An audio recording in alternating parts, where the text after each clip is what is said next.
सारा संसार तोहरा जाने लहो। तोहरे के दुर्गा भवानी सभे माने लहो। महिमा के सारा संसार तोहरा जाने लहो।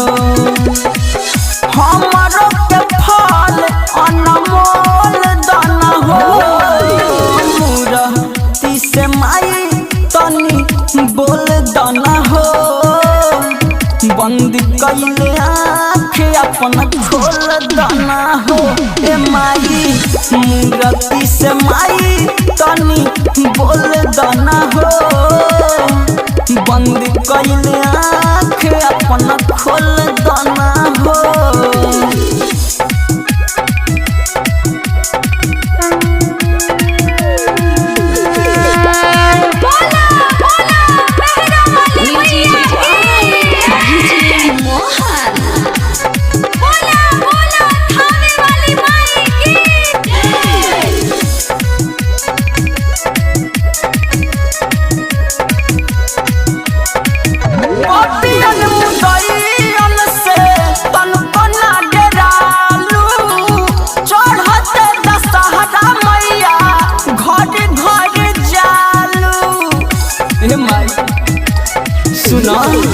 पपियन मुदइयन से तनको ना डरालू।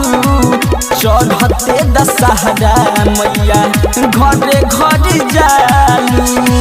हमर पर के कष्ट सारा झोल दाना हो। मूर्ति से माई तनी बोल दाना हो। बंद कइले आँख अपन खोल दाना हो।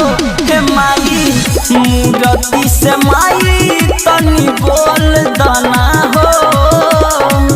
बंद कइले आँख अपन खोल दाना हो।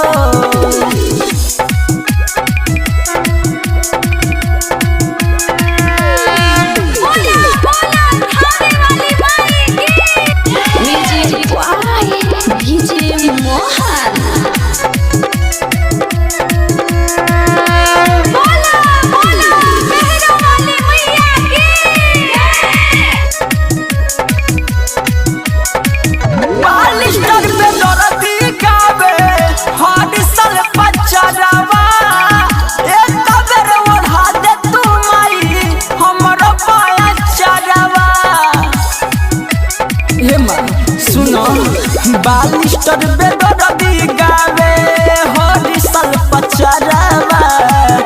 एक बार उड़ा दे तू माई हमरो पाया चरवा। जिंदगी में खुशियाँ हमारा घोल दाना हो। मूर्ति से माई तनी बोल दाना हो। बंद कइले आँख अपन खोल दाना हो। ए माई मूर्ति से माई तनी बोल दाना हो। बंद कइले आँख अपन खोल दाना हो। Mix by Radhe Krishna digital recording studio गोढ़िया।